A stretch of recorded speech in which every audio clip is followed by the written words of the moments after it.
व्यवस्था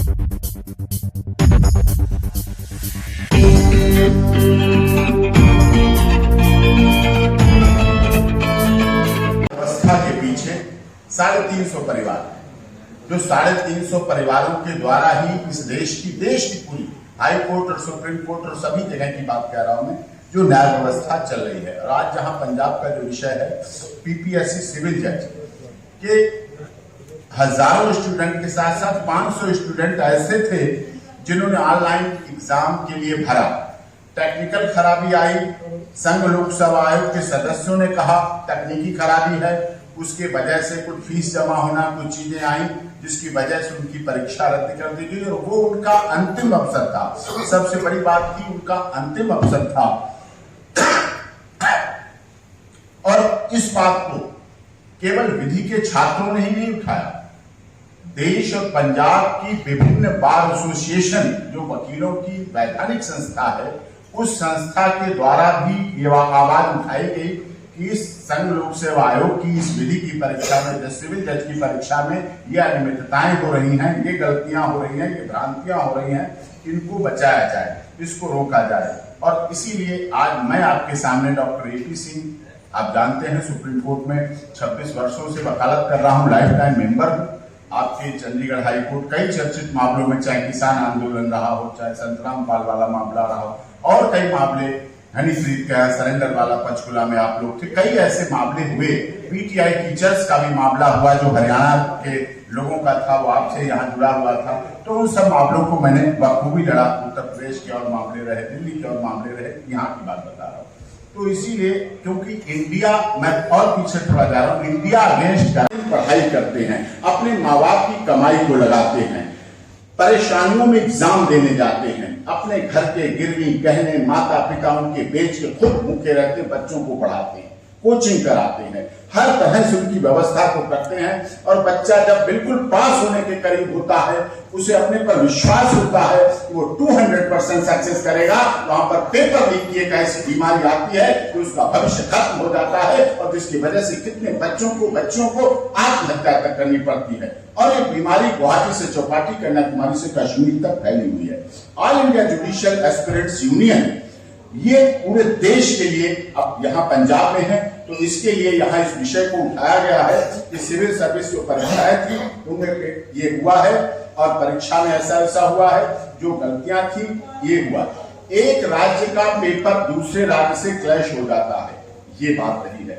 न्याय व्यवस्था में भाई भतीजावाद पूरी तरह से हावी है। और ये मैं ही नहीं कह रहा, इस देश की सबका साथ सबका विकास की बात कहने वाली केंद्र की सरकार, माननीय मोदी जी की सरकार के माननीय लॉ मिनिस्टर किरण रिजिजू भी कह चुके हैं इस बात को, हर जगह कह रहे हैं, पूरी तरह से कह रहे हैं कि वो जजों की नियुक्ति की प्रक्रिया से, जो प्रणाली है जजों की नियुक्ति की हमारे देश में, उससे संतुष्ट नहीं है, वो पारदर्शी नहीं है, वो साफ नहीं है, वो आम जनता के गले नहीं उतरती है। एक जज ही जज की नियुक्ति करे, आम जनता के गले में नहीं उतर रही है, क्योंकि आम जनता से जुड़ा हुआ विषय है, आम जनमानस से जुड़ा हुआ विषय है, दुनिया के सबसे बड़े लोकतंत्र के लोगों से जुड़ा हुआ विषय है, इसलिए उसमें पारदर्शिता होनी चाहिए। और इस बात के लिए आदरणीय किरण रिजिजू जी, मेरी भी मुलाकात हुई, मेरी भी बात हुई, उन्होंने भी इस बात को कहा, हम इस बात को लेकर चल रहे हैं और आपके all India judicial aspirants union के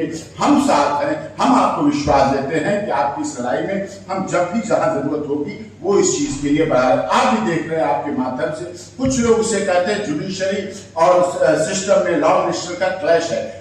किसी की व्यक्तिगत तो लड़ाई है नहीं, लॉ मिनिस्टर या न्यायाधीशों के बीच कोई व्यक्तिगत लड़ाई नहीं है, किसी ने किसी की भैंस नहीं खोल ली है। लेकिन जिस पद पर बने हैं लोकतंत्र में आदरणीय लॉ मिनिस्टर, उन्हें भी अपने कर्तव्य का निर्वहन करना चाहिए। इसी बात की उन्होंने संविधान में शपथ ली है, इसी आधार पर वो आगे कार्य कर रहे हैं, इसी आधार पर उन्हें आगे कार्य करने के लिए अवसर दिए गए हैं हमारे भारत के संविधान में। दुनिया के सबसे बड़े लोकतंत्र की सबसे बड़ी पंचायत में जो लोकसभा में बैठे हैं, उन्हें इस बात पर कार्य करना चाहिए। और आप लोगों से मेरा यही अनुरोध है कि इस समस्या को न्यायाधीशों से जुड़ी हुई जिन ऑनलाइन जुड़े थे, जिन्होंने अपनी अपनी दास्तां, अपनी अपनी आपबीती बताई है कि जो उनके साथ ऐसा हुआ, अन्याय हुआ, अनजस्टिस हुआ, न्यायिक प्रक्रिया में न्यायाधीश के चयन में ही अगर उन लोगों के साथ भी न्याय नहीं हो पाएगा तो all India judicial aspirants union इसी बात की लड़ाई लड़ तो पूरे देश में रही है, गुवाहाटी से चौपाटी, कन्याकुमारी से कश्मीर तक लड़ रही है, लेकिन इस समय मुद्दा पंजाब का है। पीछे मध्य प्रदेश का भी आया, यहाँ पंजाब का भी है, और इसीलिए यहाँ एक याचिका भी माननीय चंडीगढ़ हाई कोर्ट में लंबित है, जिसकी सुनवाई जल्दी होनी चाहिए थी, लेकिन जुलाई की डेट दी है। लेकिन हम उस सारे प्रोसेस से आगे लड़ रहे हैं, और इस बात के लिए हमारी देश के माननीय प्रधानमंत्री जी के नेतृत्व में कार्य करने वाले किरण रिजिजू जी, क्योंकि मोदी जी तो सबका साथ, सबका विकास, सबका विश्वास, सबका न्याय के साथ चल रहे हैं, तभी तो सोने की चिड़िया जगत गुरु बनाने की कल्पना कर रहे हैं।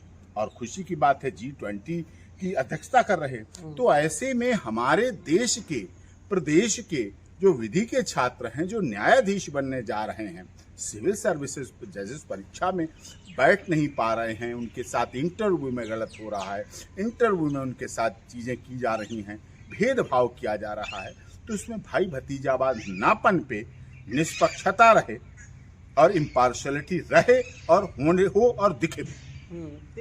ऊपर से तो नहीं आए सीएम, नीचे से ऊपर तक पहुंचे हैं, तो हमें आशा ही नहीं पे पूर्ण विश्वास है। और हमारी बात को मजबूती इसलिए भी अधिक मिल रही है कि लॉ मिनिस्टर, केंद्रीय लॉ मिनिस्टर किरण रिजिजू साहब भी इस बात को, आपने भी देखा होगा, विभिन्न मंच पे कहते हैं कि अब हम आज़ादी के 75 साल के बाद न्यायपालिका, न्यायिक व्यवस्था को पारदर्शी बना देंगे। वो कहते हैं इस बात को, हम उनकी सराहना करते हैं। पर सिंह साहब हुआ, हमने किसानों की लड़ाई लड़ी, उससे देखे 3 दिन सुप्रीम कोर्ट में हम अकेले थे किसान आंदोलन की वजह से। जब कुछ लोग पाकिस्तान के इस पंजाब को, भगत सिंह के पंजाब को खालिस्तानी कहने लगे, बॉर्डर पे बैठे लोगों को, तो हमारा दिल दुखा।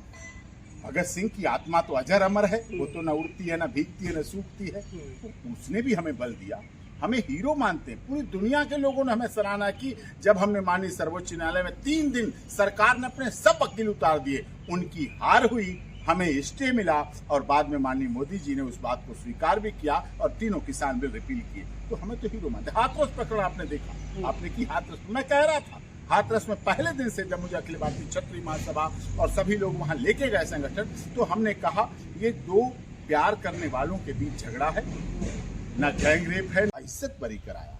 अगर रामपाल ने अच्छाई की है तो उस अच्छाई पर मामला आनंद का उत्तर प्रदेश का प्रकरण हुआ, मालिश प्रकरण हम जीते, बरी कराया। शबनम सलीम, 7 लोगों की हत्या हो गई थी, शबनम सलीम दोनों को फांसी के साथ, राष्ट्रपति ने, सुप्रीम कोर्ट ने, सबने फांसी की सजा दे दी। हमने गवर्नर से, उत्तर प्रदेश के गवर्नर से, माननीय गवर्नर साहब से वहाँ फांसी की सजा रुकवाई, उसकी फांसी लगने जा रही थी। टीचर्स, हजारों पीटीआई टीचर्स निकाल दिए गए थे नौकरी से। वो पीटीआई टीचर्स निकाल दिए गए जिन्होंने अपने स्कूल से खिला के बच्चों को गोल्ड मेडलिस्ट लाए, जो gold medal, silver medal, gold medal लाए, उन पीटीआई टीचर्स को निकाल दिया गया हरियाणा में। हमने उनको नौकरी दिलाई, हमने फिर से उनको नौकरी दिलाई। तो उन परिवारों में वो कहाँ जाते? 20-25 साल नौकरी करने के बाद वो कहाँ जाते? लेकिन उनकी लड़ाई लड़ी। अजीब मामले तो दोषी 5 और 6 लोग दोषी हो सकते हैं, नहीं हो सकते। कैटेगरिकल सजा उसमें नहीं की गई, वो दबाव आप लोगों का भी हो जाता है। जब आपने फिल्म 377 देखी ना, आर्टिकल 377, वहां जस्टिस साहब इधर देखते हैं, इधर मीडिया, उधर देखते हैं, उधर मीडिया, फैसला बदल जाता है। तो मीडिया प्रेशर में, जब भी फैसले मीडिया प्रेशर में होते हैं, मीडिया दबाव में होते हैं, तो न्याय अपनी नेचुरलिटी को खो देता है। और जस्टिस हरी, जल्दबाजी में दिया गया न्याय नहीं।